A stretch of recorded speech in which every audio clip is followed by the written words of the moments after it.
ఇప్పుడు సుకుమార్ గారితో అల్లు అర్జున్ గారితో కొంచెం రిఫ్ట్ వచ్చిందా మాస్టర్కి? మేము యాక్చువల్గా ఇది నేను మాట్లాడచ్చో లేదో నాకు తెలియదు. ఇప్పుడు దీని వెనక ఉన్నారు అని కొంతమంది అంటున్నారు, దీని వెనకాల లేరు అని కొంతమంది అంటున్నారు. నేను కూడా ఆడియన్స్గా నేను కూడా చూసింది ఏంటంటే, ఈ అమ్మాయి ఎలిగేషన్ రాగానే ఒక ట్వీట్ వచ్చింది, మేము ఈ అమ్మాయి వెనకాల ఉన్నాము, ప్రతి ఒక్క గీత ఆర్ట్స్ దానిలో ప్రతి ఒక్క సాంగ్ మేము ఇప్పిస్తాము అని. దాన్ని ఎవరు ఖండించలేదు. ఆ ట్వీట్ అలానే ఉన్నింది. ఈ అమ్మాయి మొన్న ఎప్పుడో ఇంటర్వ్యూలో చెప్పినట్టుంది, దీని వెనక ఎవ్వరూ లేరు అని. కేసు పెట్టి సెప్టెంబర్లో నువ్వు కేసు పెట్టావు, 4 నెలలు నువ్వు వాళ్ళిద్దరు పేర్లు మారుమోగుతుంటే నువ్వేం చేసావు? అప్పుడెందుకు నువ్వు నో అని చెప్పలేదు? అప్పుడు అసలు ఇంటర్వ్యూలో ఇవ్వలేదు కదా అమ్మాయి. ఎందుకు చెప్పలేదు అంటున్నా, అదే అడుగుతున్నా. అంటే ఎందుకు ఇవ్వలేదంటే ఇంకా అదొక ఇబ్బందికరమైన సిచ్యువేషన్. అంటే నేను అమ్మాయిని జస్టిఫై చేయట్లేదు. అర్థమైంది. ఇప్పుడు ఇది ఒక ఇబ్బందికరమైన ఒక వ్యవహారం. అవును, ఎటు చూసినా అరిటాకు ముళ్ళు మీద పడినా, ముళ్ళు అరిటాకు మీద పడినా అనే సామెత చందంగా ఈ అమ్మాయి మోడెస్టీ, ఈ అమ్మాయి డిగ్నిటీ ఈజ్ అట్ స్టేక్. తను వచ్చి బయటకు వచ్చి ఇష్టపూరితంగా చెప్పినా, ఎవరో చెప్పించినా, జరిగినా జరగకపోయినా ఇది జరిగింది, ఇలా నన్ను రూమ్కి పిలిచి అనగానే అక్కడ ఇమీడియట్లీ తన్ని ఒకలా చూస్తారు అందరూ విక్టిమ్గా. ఇప్పుడు ఎందుకు వచ్చింది? అదే కరెక్టే. ఈ ప్రశ్నకు సమాధానం అనేది అప్పుడు నువ్వు మెయింటైన్ చేసావు, ఇప్పుడు ఎందుకు చేయలేదు? మనకి జనరల్గా కూడా సుమలత మీకు తెలుసు, మీటూ క్యాంపెయిన్ జరిగినప్పుడు కూడా ఎప్పుడెప్పుడో జరిగిన సంఘటనల గురించి అమ్మాయిలు మాట్లాడడం భయపడతారు, అసలు ఎవరు సపోర్ట్ రారని ఫస్ట్ భయపడతారు ఇండస్ట్రీలో అని చెప్పి చాలామంది బయటికి రారు. ఎప్పుడైతే లేదు నేను నిలదొక్కుని ప్రూవ్ చేసుకుంటానని ఒక ధైర్యం వస్తుందో ఆడపిల్లలు అదే విషయాన్ని డిఫరెంట్గా చూస్తారు. ఆ కార్డ్ని మిస్యూజ్ చేస్తున్నారు అంటున్నా నేను. అయిండొచ్చు. ఆ ఛాన్స్ని ఏదైతే రియల్గా జరిగిన వాళ్ళని తీసుకొని వీళ్ళు ఈ కార్డు ప్లే చేస్తున్నారు. అది రియల్గా బాధపడే వాళ్ళని చూసి ఇది నేను చెప్తే ఇది వింటారు, లేడీ అనగానే అమ్మాయి అనగానే వినేస్తారు అని చెప్పే పెడుతున్నారు. సో దానికి ఎవరు అగెనెస్ట్గా మాట్లాడలేరు. ఇంకొకటి, స్త్రీ అంటే ఆది పరాశక్తి అంటారు.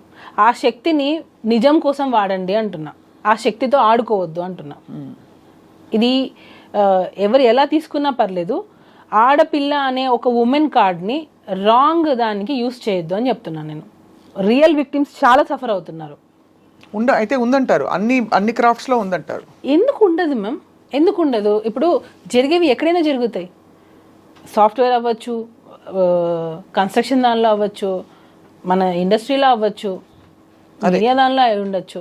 ఎక్కడైనా సరే మేల్ ఫీమేల్ ఉన్నప్పుడు జరిగేవి జరుగుతూ ఉంటాయి. ఆ రియల్గా వచ్చిన వాటిని తీసుకొని ఆ కమిటీ అనేది పనిచేస్తే బాగుంటుంది. ఇలాంటి ఫేక్ ఎలిగేషన్స్ వల్ల నిజమైన వాళ్ళు రావాలన్నా కూడా అమ్మో ఇంత జరుగుతుందా అని ఆలోచిస్తున్నారు. ఖచ్చితంగా. మీరన్న పాయింట్ అంటే ఈ విషయంలో మళ్ళీ గౌరవ కోర్టు పరిధిలో ఉంది కాబట్టి నిజాలు కోర్టు సమక్షంలో తేలాలి. మీకు బాగా నమ్మకం ఉంది కోర్టు మీద అని చెప్పారు. మనందరికీ న్యాయ వ్యవస్థ మీద నమ్మకం ఉంది.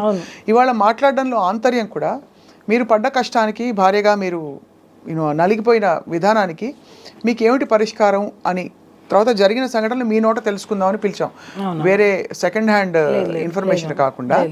ఒకటి చెప్పండి సుమలత, ఇప్పుడైతే మీరు జానీ మాస్టర్ ఎలా కలిసారు, ఎప్పుడు కలిసారు? మేము 2002-03లో మాస్టర్ దగ్గర నేను వర్క్ చేశారు ఉన్నాను. అంటే అప్పుడు మాస్టర్ డాన్సర్గా ఉన్నారు. అలా పరిచయం అయింది. ఈగా షూటింగ్లో మీరిద్దరు. తర్వాత 2012 మ్యారేజ్ అయింది. ఎప్పుడు కానీ మీకు ఆ డౌట్ రాలేదు మాస్టర్కి వేరే అమ్మాయిలతో కనెక్షన్స్ ఉన్నాయా అనే ఒక డౌట్ అని ఎందుకంటున్నారు? అసలు ఉంటే కదా.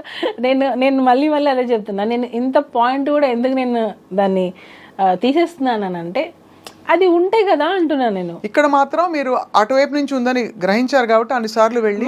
నేను మళ్ళీ చెప్తున్నా, తనకి మాస్టర్ మీద ఇంట్రెస్ట్ ఉన్నింది, తను ఎక్స్పెక్ట్ చేసింది.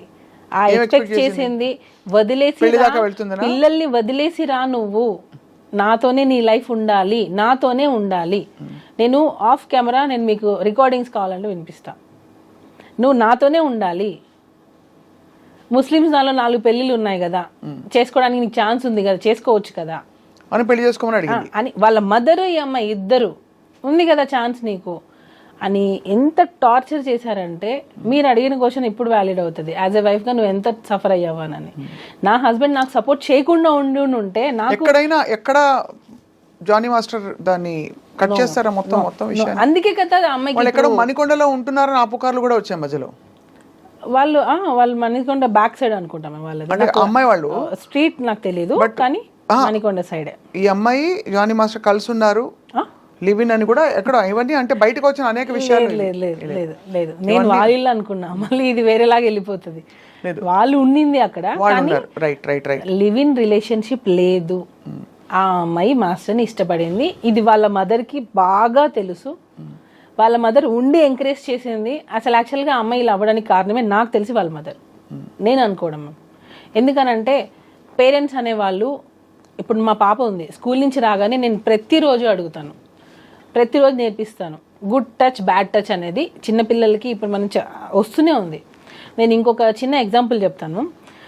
ఒక స్కూల్లో చిన్న పాప, ఫస్ట్ క్లాస్ పాపకి ఇదే సేమ్ అబ్యూస్ జరిగితే ఫోక్సో కింద డ్రైవర్ని సంథింగ్ అరెస్ట్ చేశారు.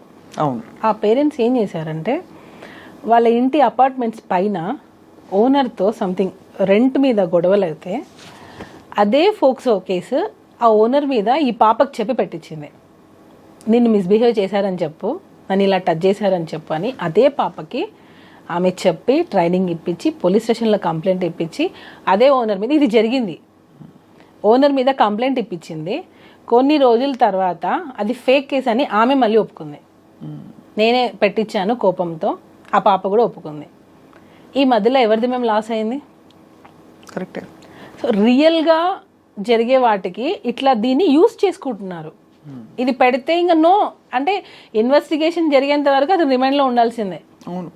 మీకు ఫస్ట్ ఎప్పుడు అసలు అనుమానం కలిగింది అమ్మాయి ఇష్టపడుతుందని? మధ్యలోనా?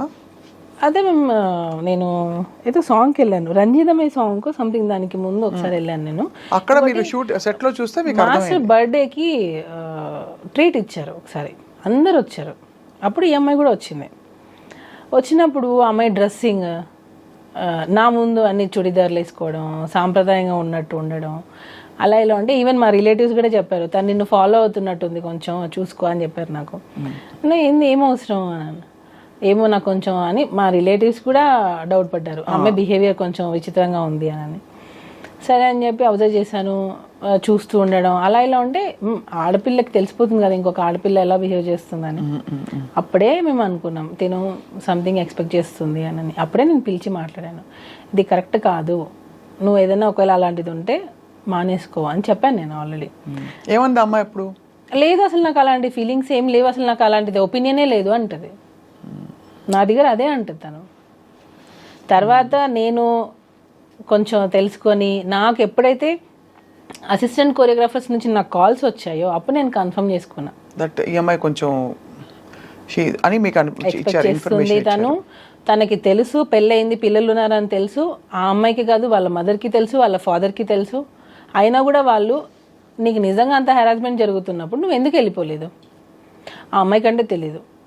పేరెంట్స్గా అదే పేరెంట్గా నువ్వు మీ అమ్మాయిని జాగ్రత్త చూసుకోవాలిగా. ఎంత హెరాస్మెంట్ భరిస్తున్నప్పుడు ఇంటికి ఏ రోజైనా నొప్పులతో వచ్చి ఉండదా? ఒకవేళ నిజంగా అంత హెరాస్మెంట్ నా కోరిక తీర్చు అని ఉంటే ఇంటికి ఏ రోజైనా ఏడ్చి ఉండదా? నా కూతురు ఎందుకు ఇలా ఉండదని నువ్వు గమనించుకోలేకపోయావా? ఇంకా అసలు ఇంకా ఘోరంగా వచ్చాయి అంటే రావడం అయితే బయటికి సోషల్ మరి మీ పేరెంట్స్ ఏం చేస్తున్నారు? మరి ఇప్పుడు మా పాప స్కూల్ నుంచి రాగానే నేను 100 సార్లు అడుగుతాను, ఆలియా నీకేమైనా కంఫర్టబుల్ ఉందా స్కూల్లో, ఏదున్నా నాకు ఇన్ఫర్మేషన్ ఇవ్వు, ఏదున్నా టీచర్ని పిలువు, దగ్గరలో ఎవరున్నా గట్టిగా అరువు, ఇదే చెప్తాను నేను. లేదు మమ్మీ తన ఇప్పుడు 7 years తన పాప, ఆ అమ్మాయి అన్ని చెప్పగలిగినప్పుడు ఇంత ఏజ్ వచ్చిన అమ్మాయి చెప్పకపోవడానికి అసలు రీజనే లేదు. కంప్లీట్గా టోటల్గా చూస్తే ఇది ప్రీ ప్లాన్డ్, వాంటెడ్లీ. ఆ అమ్మాయి ఎవరి ఇన్ఫ్లుయెన్స్ తీసుకొని పెట్టిందో నాకు తెలియదు, ఇన్ఫ్లుయెన్స్ అయ్యి పెట్టింది. తనకి నిజంగా అంత న్యాయం కావాలి, నాకు సెల్ఫ్ రెస్పెక్ట్ కావాలి, నా టాలెంట్తో నేను వచ్చాను అని అనుకుంటే టాలెంట్ ఒకటి ఉంటే సరిపోతుంది, ఒక ప్లాట్ఫామ్ కావద్దా? ఇప్పుడు నాకు ఒక ప్రాబ్లం వచ్చింది, నేను దాన్ని ఎలా చెప్పాలి బయటికి? ఒక మీడియా కావాలి, ఒక మీడియా కావాలి. అప్పుడు ఆ మీడియా వల్లనే కదా నేను వస్తాను. మీడియా లేదు, నాకు సమస్య వల్ల నేను బయటకు వచ్చానంటే కాదు కదా. నేను ఎలివేట్ చేయడానికి ఒకరు కావాలి కదా. ఇప్పుడు అది లేదు, నా టాలెంట్తో నేను వచ్చాను అని అంటే, నీ టాలెంట్ ఉంది, ఆ టాలెంట్ని చూపించింది ఎవరు? ఢీ షో సపోజ్ అనుకోండి, నీ టాలెంట్ని చూపించింది ఢీ షో ఆపర్చునిటీ రాకుండా నీ టాలెంట్ పెట్టుకొని ఏం చేస్తావు నువ్వు? ఖచ్చితంగా అంటే ఇవన్నీ ఫండమెంటల్. కానీ అన్ఫార్చునేట్లీ ఇక్కడ పాక్సో చట్టం అన్నది చాలా ఒక మేము ఫోక్సో అనేదానికి ఇంకోటి క్లారిటీ ఇస్తాను. అండర్ 18 ఏ అమ్మాయి వెళ్ళి నాకు పలానా అబ్బాయి నన్ను అబ్యూస్ చేశాడు అని అంటే కేసు బుక్ చేస్తారు. అయిందా లేదా సెకండరీ. అదే ఇప్పుడు మారాలి అంటున్నా నేను అదే మారాలి. బట్ జరుగుతున్న మీరు అన్నట్టు ఇక్కడ ఏమవుతుందంటే జరుగుతున్న సంఘటనలు జరుగుతున్నాయి కాబట్టి అన్నిటినీ దాన్ని బేస్ చేసుకొని ఇలా ఫాల్స్ ఎలిగేషన్ చేస్తున్నారు, ఫాల్స్ కేసులు పెడుతున్నారు, ఫాల్స్ కంప్లైంట్లు ఇస్తున్నారు. 16 పోనీ కంప్లైంట్ పెట్టింది ఎప్పుడు మేము 2024 సెప్టెంబర్. అప్పటికి నువ్వు మేజర్. ఎప్పుడో 16 years అప్పుడు జరిగిందని చెప్పి ఇప్పుడు వచ్చి పెడతావా? ఇప్పుడు ఎన్నేళ్ళు తనకి? నాకు తెలిసి నేను 23-24 ఉండొచ్చు అనుకుంటున్నా. ఎందుకనంటే డీ షోలో అంత డీ జోడీ అనగానే మేజర్ 18 yearsలోనే తీసుకోవాలి. అండర్ 18 తీసుకోవడానికి లేదు. అంత ఇంటిమేట్ సీన్స్ ఉన్నాయి దానిలో. ఆ అమ్మాయి పర్ఫార్మెన్సెస్ నేను కావాలంటే మీకు పంపిస్తాను. ఎలా ఉన్నాయంటే కొన్ని వల్గర్ పర్ఫార్మెన్సెస్ కూడా ఉన్నాయి. వల్గర్ అని ఎందుకు అంటున్నానంటే మూమెంట్స్ కొన్ని చెప్పుకోలేనివి, చూసే విధంగా కూడా లేవు కొన్ని. అంటే కొరియోగ్రఫీలో లేదు మ్యామ్.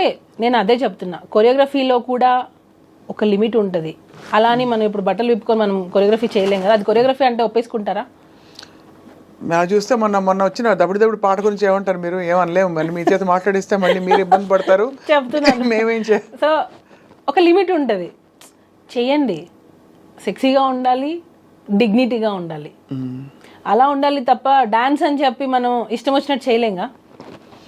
అవును, లిమిట్ ఉండాలి. సో దానికి జోడి అంటేనే 18+ ఉండాలి. సో నువ్వు 18+ చేయకుండా ఎలా చేసావు? నువ్వు 18+ లేకుండా నేను అసలు ఎలా తీసుకున్నాను? అంటే అది ఫండమెంటల్స్ నుంచి మొదలు పెట్టాలి. అసలు ఛానల్లో అలాంటి షో ఎలా నడిపారు, తీసుకున్నారు ఎలా? అంటే ఎలా? ఇప్పుడు మామూలుగా పబ్లకి బార్లకి వెళ్ళేటప్పుడు ఐడి కార్డ్ చెక్ చేస్తారు. ఆర్ యు అబౌవ్ 21 అని అడుగుతారు. అలాగా ఇలాంటి ఒక షోలో అలాంటి ఏం పెట్టారు? వీళ్ళు ఏం ప్రూఫ్స్ ఇచ్చారు? లేదా వీళ్ళు తక్కువ ఏజ్ అయినా పర్లేదు తీసుకున్నారా? తీయండి, బయటకు తీయండి. నేను అదే అడుగుతున్నా. బయటకు తీయండి, అన్నీ బయటకు వస్తాయి కదా. నిజంగా తను అసలు అండర్ 18 కాదా? ఒకవేళ కాకపోతే అసలు షోలో ఎలా తీసుకున్నారు? తీయండి. నేను అదే అడుగుతున్నాను మ్యామ్. ఏమి ప్రూఫ్స్ అసలు చూపించకుండా చేశారు అంటున్నారు. సెక్షువల్ హెరాస్మెంట్ జరిగింది అనే దానికి ఒక ప్రూఫ్ చూపించండి అంటున్నాను నేను. Sexual harassment at work place అనే దానికి కూడా ఒక ప్రూఫ్ చూపించండి. ఇప్పుడు నా తరపున ఒక 3-4 మనుషుల్ని తీసుకొని వచ్చి జానీ మాస్టర్ మంచోడు అని చెప్తాను, కేసు కొట్టేస్తారా? లేదా ఆ అమ్మాయి తరపున వచ్చి ఒక మంది అవును జానీ మాస్టర్ చేశారని చెప్తారు, అప్పుడు అది నిజమైపోతుందా? డెఫినెట్లీ. అందుకే court will investigate. Sexual harassment committee పెట్టిన కంప్లైంట్ అంటున్నా. లేదు, ఈ సెక్షువల్ హెరాస్మెంట్ కమిటీ ఏదైతే ఉందో వాళ్ళు తప్పకుండా వాళ్ళు నిర్ధారణ చేసుకోవాల్సిన విషయాలని. ఎందుకంటే ఫస్ట్ అందరూ అదే అడుగుతారు. లాజికల్గా ఒక అలిగేషన్ వస్తే what is the proof, how are you going to prove? నేను ఇచ్చాను మ్యామ్ ప్రూఫ్ సార్, నేను ఇచ్చాను. వన్స్ మనం ఏదైనా ఒకటి చేయాలని అనుకుని డిసైడ్ అయ్యాం, చేసేసాం, అంతే. అలానే ఉంది అది. ఇప్పుడు అమ్మాయి మొన్న ఇంటర్వ్యూ ఇచ్చినప్పుడు రిపోర్ట్ గురించి మాట్లాడింది. అసలు మమ్మల్ని ఎక్కడ మాట్లాడొద్దు అన్నారు. మరి ఆ అమ్మాయి ఎలా మాట్లాడింది? నేను ఇప్పుడు కూడా దాని గురించి నేను మాట్లాడాను, ఎందుకంటే నేను రెస్పెక్ట్ చేస్తాను. వాళ్ళు ఏం ప్లే చేస్తున్నారు గేమ్ నాకు తెలియదు. ఏ రిపోర్ట్ గురించి? ఫిలిం ఛాంబర్ ఒక రిపోర్ట్ ఇచ్చింది. అవునవును, దాని ఆ కేసు గెలిచినట్టుగా చెప్పారు. ఆ రిపోర్ట్ ని ఎందుకు మీరు బయట పెట్టద్దు అంటున్నారు? సుప్రీంకోర్టు జడ్జిమెంట్ ని బయట పెడుతున్నారు, మీరు ఎందుకు బయట పెట్టద్దు అంటున్నారు? కానీ అది గెలిచినట్టుగా చెప్పారు కదా ఫెడరేషన్ వాళ్ళు చేసిన కేసు. అది సపరేట్. నేను అదే చెప్తున్నా. ఈ రోజు ఎవరైతే పోస్టులు పెడుతున్నారో ఆ పోస్ట్ కి మేము వేసిన కేసుకి అసలు సంబంధం లేదు, కానీ దీనికి రిలేట్ చేసి పెట్టేస్తున్నారు. ఎందుకు? ఏం కావాలి మా నుంచి? ఏం కావాలి వాళ్ళకి? ఎందుకు ఇలాగా ఏదో మేము అసలు అప్లికేషన్ ఏం పెట్టాం డిస్ట్రిక్ట్ కోర్టులో? ప్రెసిడెంట్గా పోస్ట్ తీయడానికి మీకు ఏం అథారిటీ ఉంది? ఇది ఓన్లీ ఎలిగేషన్సే కదా. ఎలిగేషన్స్ ఉన్న వాళ్ళు పోస్టులలోనే ఉంటున్నారు. నేషనల్ అవార్డు కూడా క్యాన్సిల్ అయింది కదా. క్యాన్సిల్, హోల్డ్ అయింది. సో ఎందుకు ఇలా చేస్తున్నారు? ప్రెసిడెంట్ పోస్ట్కి ఈ ఎలిగేషన్స్కి సంబంధం ఏంటి? అంటే ఖచ్చితంగా ఇంత పెద్ద ఎలిగేషన్ వచ్చినప్పుడు ఉంటుంది మరి పోస్టులలో పెద్ద పెద్ద దేశాలను వెళ్తున్న వాళ్ళు మరి దేశాలనే వెళ్తున్నారు కదా, మరి అప్పుడు అవి ఎలిగేషన్స్ కాదా? అంటే నేను అడగచ్చలేదు, నాకు తెలీదు. ఎలిగేషన్స్ ఉన్న వాళ్ళు పెద్ద పెద్ద పోస్టులలోనే ఉంటున్నారు. ఎందుకనంటే ఏంటి, ఇప్పుడు ఇది చిన్న యూనియన్, ఇది డాన్సెస్ అనేది చిన్న యూనియన్, ఒక 600 మంది ఉంటారు అంతే. దానిలో ఆ ప్రెసిడెంట్ పోస్ట్కి మీకు ఎలిగేషన్స్ అడ్డొచ్చాయా? ఆయన ఇది పర్సనల్ అంటారు, మరి అఫీషియల్గా యూనియన్ కదా ఇది, దీనికి దానికి సంబంధం ఏంటి? సో మీరేం కోరుకుంటున్నారు చెప్పండి ఇందులో మొత్తం? మాకు న్యాయం జరగలేదు మ్యామ్. ఫిలిం ఛాంబర్ నుంచి మాకు న్యాయం జరగలేదు. వన్ సైడ్ తీసుకున్నారని, మా సైడ్ ఇచ్చిన సాక్ష్యాలు ఏమీ తీసుకోలేదు. తల్లి మీకు తెలుసు సుమలత, ఆడపిల్లకి సంబంధించిన విషయం అంటే ఖచ్చితంగా అంటే ఫస్ట్ ఆడపిల్ల